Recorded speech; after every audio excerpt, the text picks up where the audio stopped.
with WWE heading over to Netflix very, very soon, next year, in a couple of weeks, there's been a big talking point around it, and I am going to discuss my thoughts about it. And what is this big talking point? Well, there is supposed to be a draft coming up that they are going to be planning to be doing before Raw goes over to Netflix.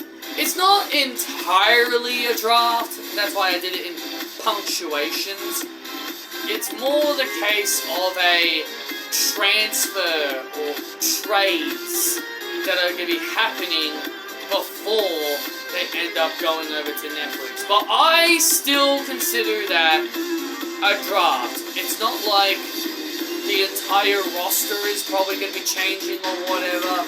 I think it's just going to be like just a few people switching here and there. Just maybe like the rosters will probably stay the same, but maybe just maybe like 2, 3, 5, 7, 10, maybe 15 superstars change. I don't know. I don't know. It may feel like an actual draft, but yeah, I've been hearing the OG Bloodline, Roman Reigns and Jimmy Uso are going to be going off to Monday Night Raw. That's what I heard from Tom Colohue, who's a reliable source, but sometimes he is wrong from time to time, just not always. And whenever he does get things wrong, he doesn't lie out of his ass like Dave Meltzer and Sean Ross Sapp and many other guys, and all those other guys. Whenever they get something wrong, they'll just say, "Oh, well, clearly WWE changed their plans." No, you were just wrong.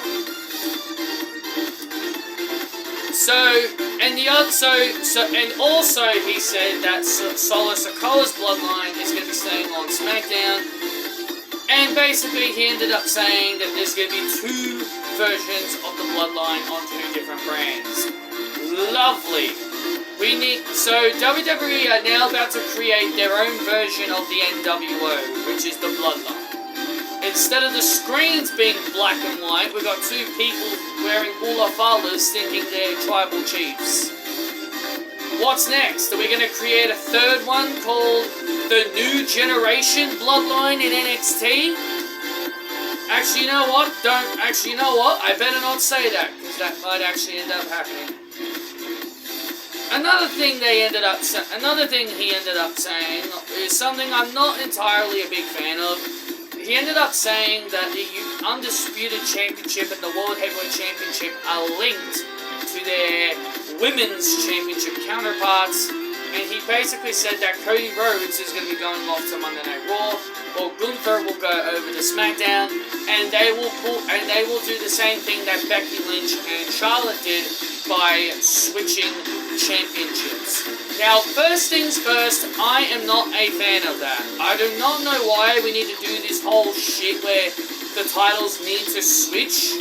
I honestly thought Triple H was better than that, if that is indeed what they're planning to do. Now remember, I'm just telling you what Tom Colohue said. It's not, oh yeah, this is 100% going to happen or not. But if that is indeed the case going to happen, that would be stupid. What they need to do, if they're going to be swapping the championships, I feel like Cody Rhodes should at least still hold the championship going over to Monday Night Raw, and Gunther can keep his title. What I would do is move Liv Morgan and all the Judgment Day over to SmackDown, move Nia Jax and Tiffy Time over to Monday Night Raw, then you can have Gunther go to SmackDown, Cody go to Raw, and then there you go, you have the World Heavyweight belts on SmackDown. And then you can maybe move Rhea Ripley over to SmackDown as well to continue her feud with Liv Morgan. But in all honesty, I know that's not going to happen. I know, because Netflix...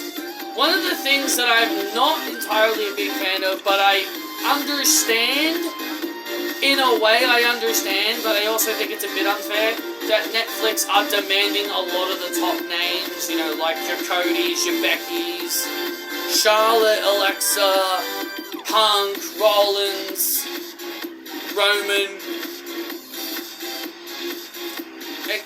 the Usos, etc., etc. Like, they want all the big stars on their show. Now, again, I understand why. Because they want Netflix, as it's Netflix. They want it to be as big of a show as possible. But I have to be honest, I'm not the biggest fan of this idea. Mainly because I think Smackdown also need big names. Like I said, the Judgment Day can go to Smackdown with Liv Morgan. You can get Gunther on Smackdown.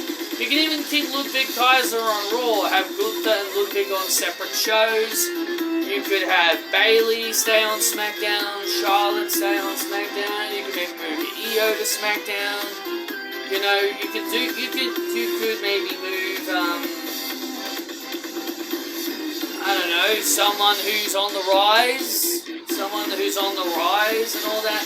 But the point I'm trying to make is that I wish things were a bit more fairer.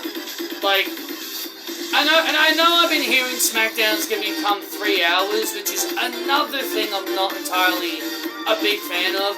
I will tell you this, I have been liking Raw ever since it went to 2 hours.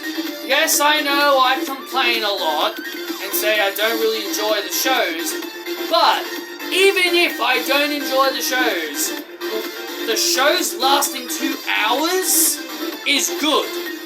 Because it means I don't have to sit there for an extra hour and be miserable just wishing the show would be over. And so when I heard that SmackDown will be coming 3 hours, I'm not entirely a big fan of that. SmackDown should never be 3 hours. Not only that, Raw is going to be 3 hours again eventually, and now you got SmackDown going to be coming 3 hours, so you'll technically have 6 hours of wrestling.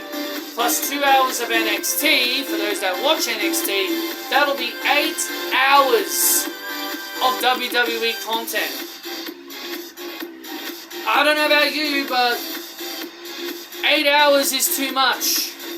I think that's a little bit too much in my opinion. All shows need to be 2 hours. I think Raw, SmackDown, and NXT, they all need to be 2 hours so that way it's not too long and it's not unbearable. I also find it hilarious that fans were begging WWE to go back to 2 hours, and as soon as we go back to 2 hours, everyone starts complaining about, oh, you know, I much prefer it being 3 hours because then other people can get opportunities, but yet when it was 3 hours, when Raw was 3 hours, everyone complained about how boring the shows were. It's ridiculous. It's ridiculous. It's absolutely ridiculous. But yeah, I think Netflix needs to be a bit more fairer. Especially if we are doing a draft or a transfer, as they're calling it.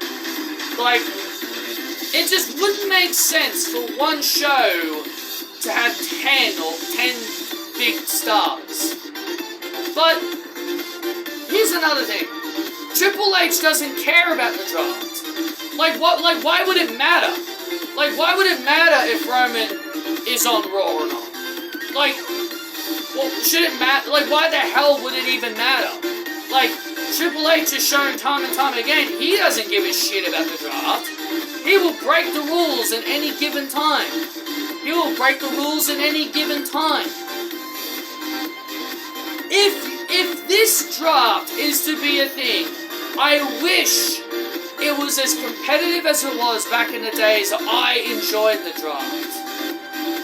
Listen, 2002, 2003, 2004, 2005, those years, 2002 to 2005, in my opinion, were my favorite times of the draft.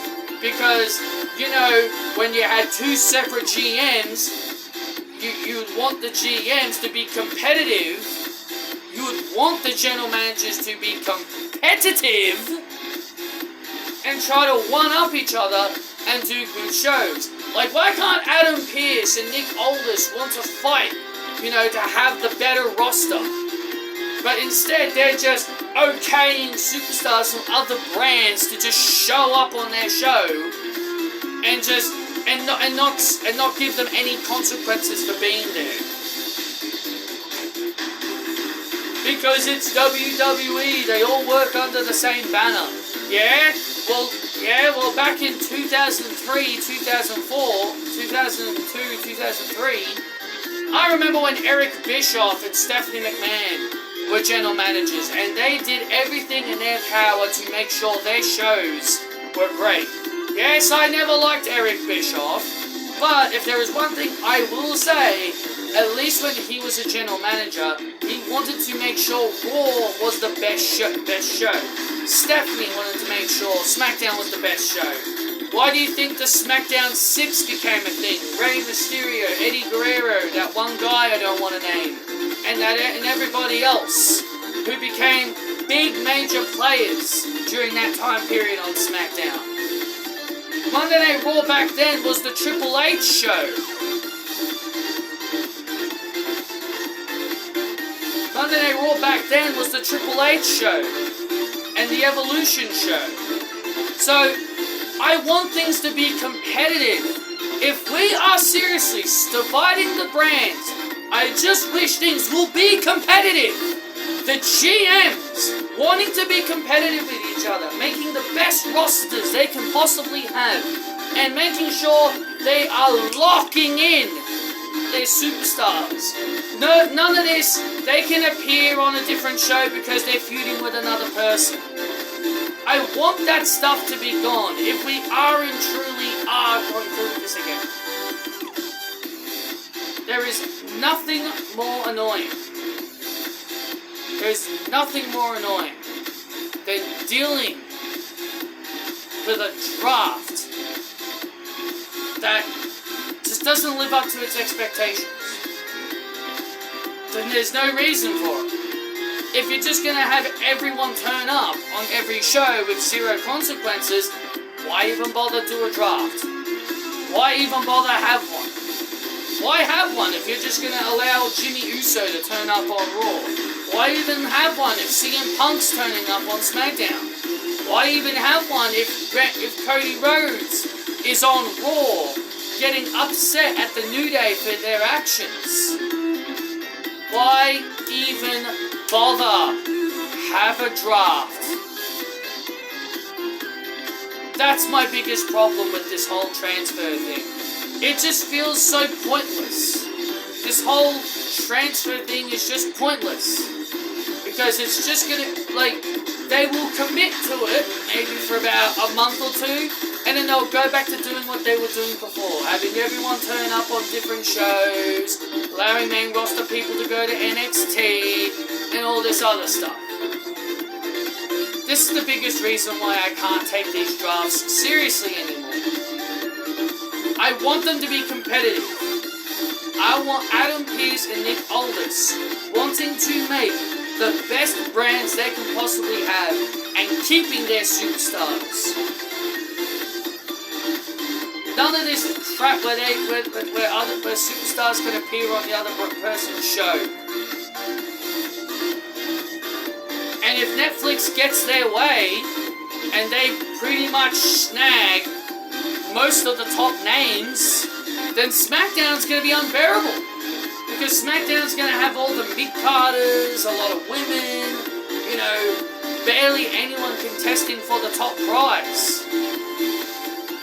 And then that's when they're going to be forced to have some big names turn up on SmackDown as well, because, SmackDown doesn't have enough people. They need to divide these rosters in the most fair way possible. But I know that's not going to happen. Because WWE doesn't know how to make things fair. I am looking forward to WWE on Netflix to see how things go. But, if I'm being honest, I'm not overly excited about it as much other people think. So, overall, guys, those are my thoughts on Netflix, on the whole speculation about this WWE draft that they're doing. Hope you guys enjoyed, and I will see you all